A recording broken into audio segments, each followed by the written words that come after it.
it's one of those things where it's like, I was watching this show, and I didn't have high hopes for it. It's not like, holy shit, this show is going to be great, or holy shit, this show is going to be terrible. I guess it's like, alright, I mean, this show exists. And I guess, I don't know, I didn't have expectations for it in the slightest, I guess would be the best way to put how I felt about this going into it. And I'm talking about Willow, obviously, as the title would suggest. And I think that the problem is I don't care about any of these characters at all. I have no reason to care. The show has given me no reason to care. And I feel like that's definitely the biggest issue with this show. So when we get through this episode, and as you're watching it, you're like, oh, they're trying to get some big emotional moments to go on here. As that's happening, they don't really resonate properly, any of these emotional moments, because then, like, when these moments hit, you don't have... What's the one I'm looking for here? You don't have,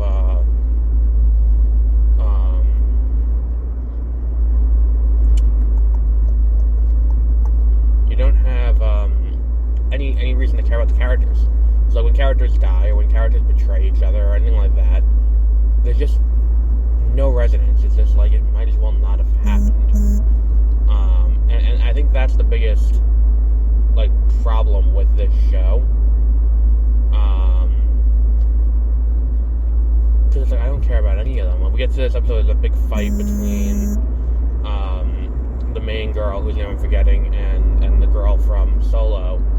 And it's like, alright, cool, they're fighting.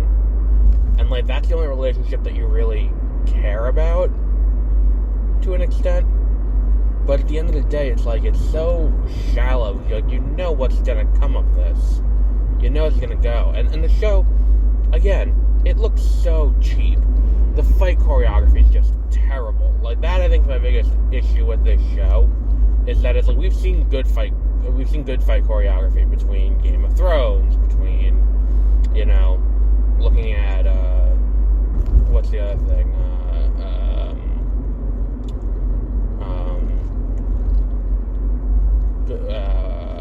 House of the Dragon had some cool stuff, Rings of Power had some cool stuff, and then, like, we get to this episode, and there's this giant fight sequence, and it's just like, fuck me, like, there's nothing about this that's, like, the fact that the fight sequence, and I watched it, and I was like, I can just tune this out completely, and just have it be background noise, because none of it looks cool, or is interesting, or anything like that. Like, why the fuck am I bothering with this? And the fact that you have a high fantasy series, and I'm watching it on now the second week, and I'm just like, why am I watching this? Why? And it's like, I don't think the show has answered that question, really. And I think part of it may be, and again, I addressed this last week, I don't think Willow is known as a particularly good movie. I haven't seen Willow. And more importantly, I didn't see Willow when it came out in 1988, because I wouldn't be born for another 6 years. So, having not seen Willow,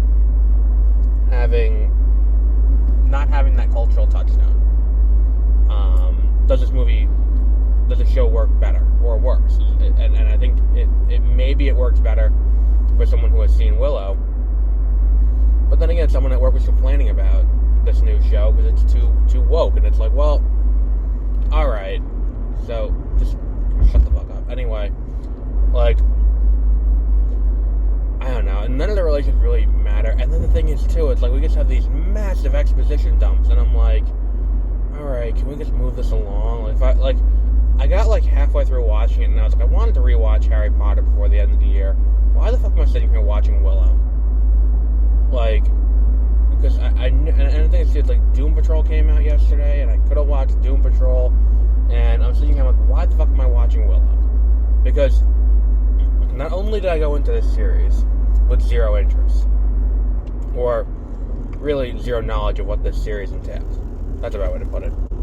And I had no idea what the series was when I went into what the franchise was, or really what the movie was. we call it a franchise, but it was really one movie back in 1988. And I went into this with no knowledge of what this would entail. No indication of what this would or could be. And the fact of the matter is, if you're gonna get people on board with this, you have to do a better job of onboarding people. And I'm not saying onboarding people in the way that the show does, where it's like, and here's the world, here are the people, here are the major players, here are all the things that you need to know to understand what's going on in this movie, in this show. Like, I'm not talking about that. I'm not talking about any of that. What I'm talking about, specifically, is them coming in and making me care about anything that's going on. I've heard more about magic than I've seen magic. And that's not what you should be doing in a show that's ostensibly about swords and sorcery. You should be showing me magic. I'm here to watch magic. I'm here to watch well choreographed fight sequences with sword fighting and stuff like that. And the show isn't giving me that.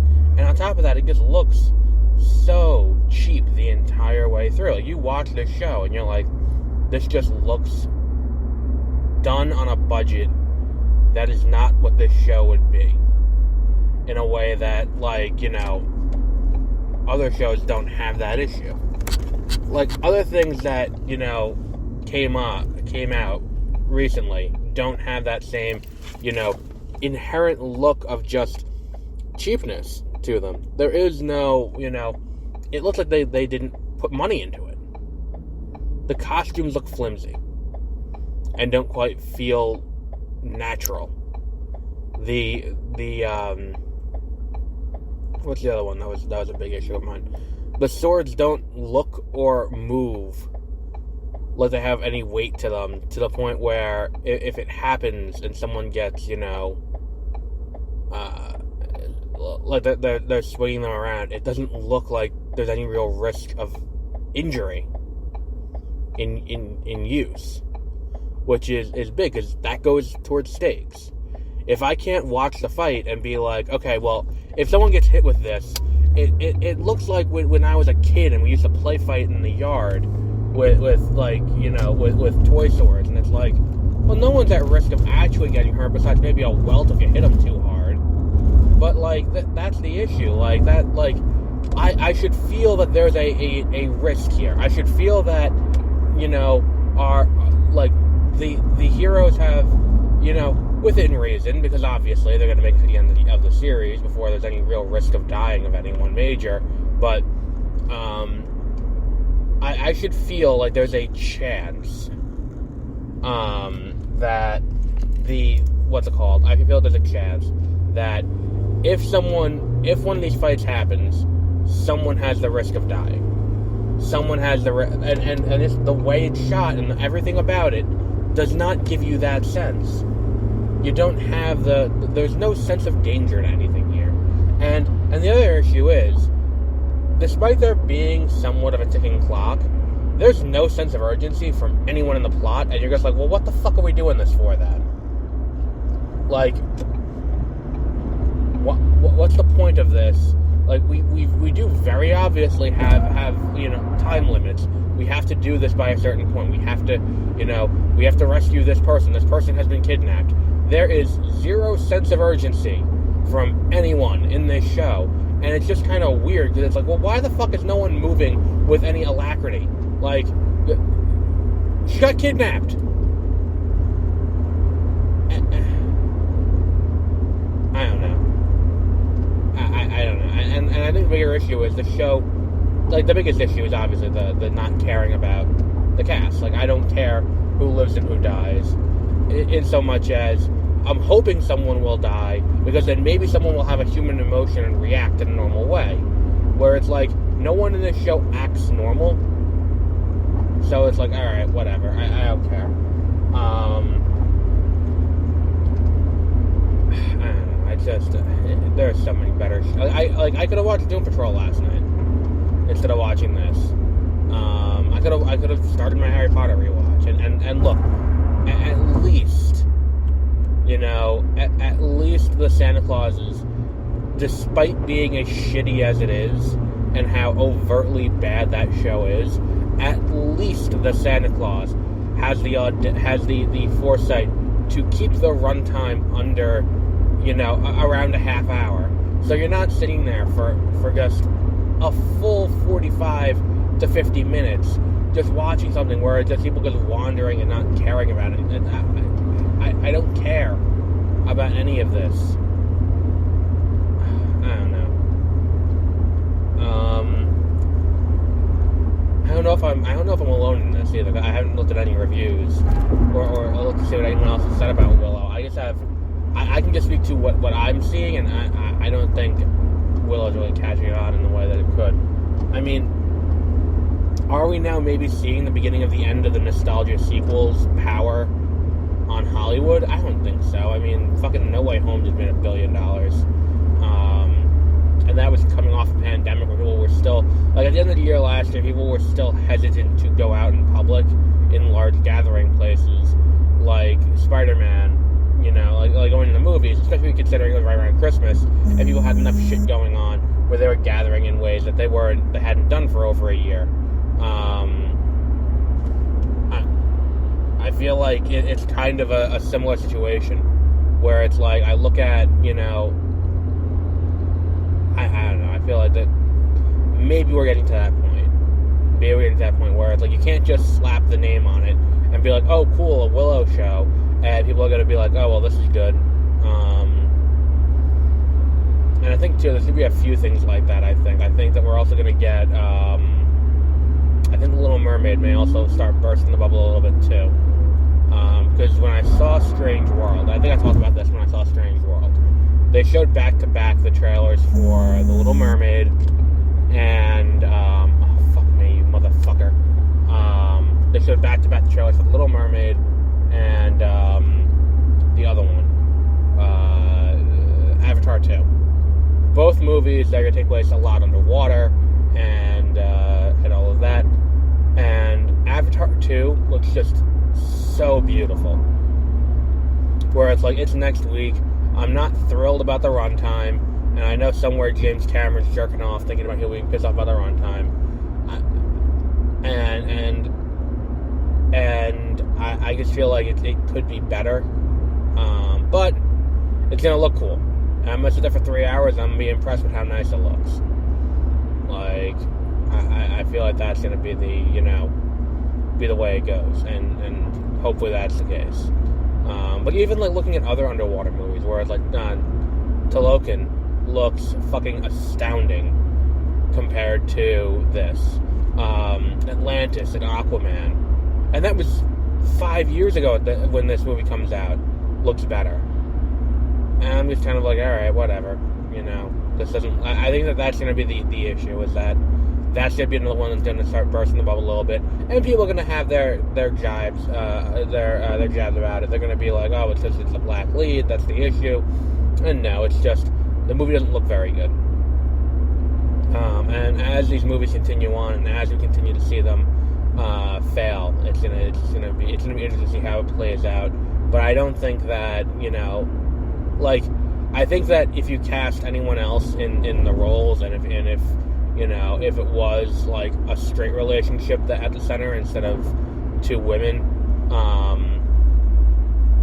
I think you would have had a similar. It wouldn't have solved any of the problems with this show. Not a single problem that is with this show is going to be fixed by what's it called? By casting.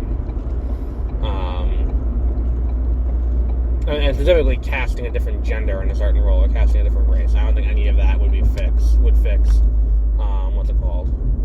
Would fix any of it.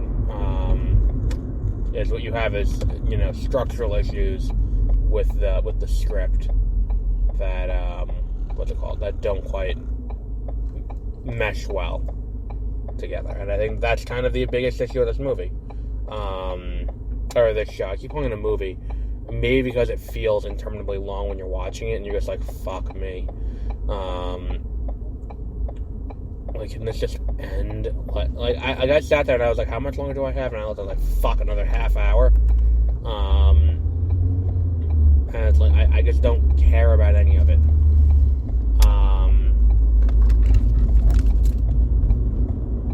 And that's entirely on the show for not making me care. Because here's the thing, I've walked into things that I knew nothing about and cared about what happened.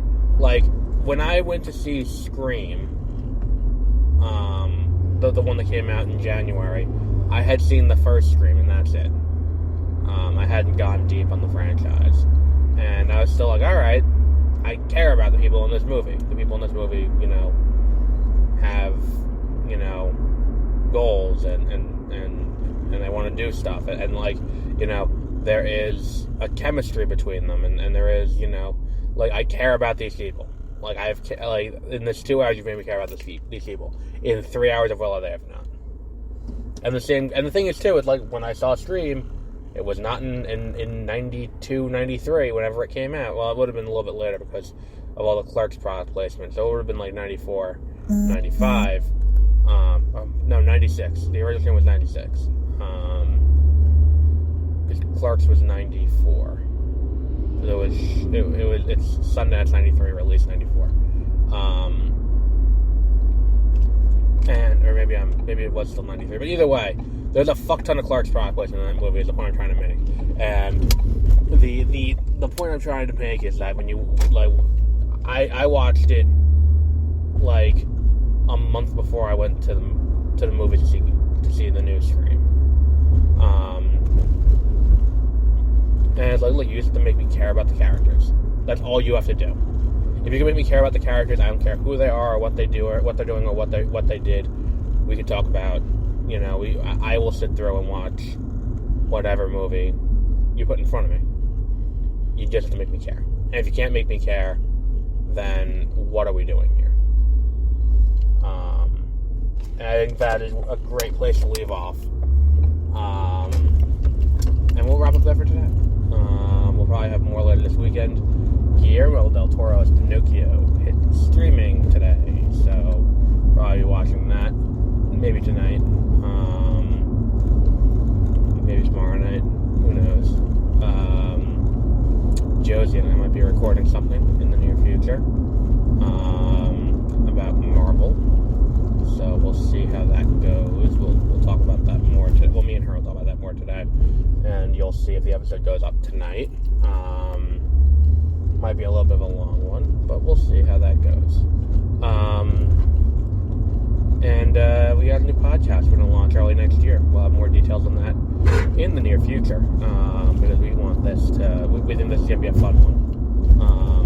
It's going to be an interesting thing, and it's not going to be a daily thing like this, or an as shit happens thing like this.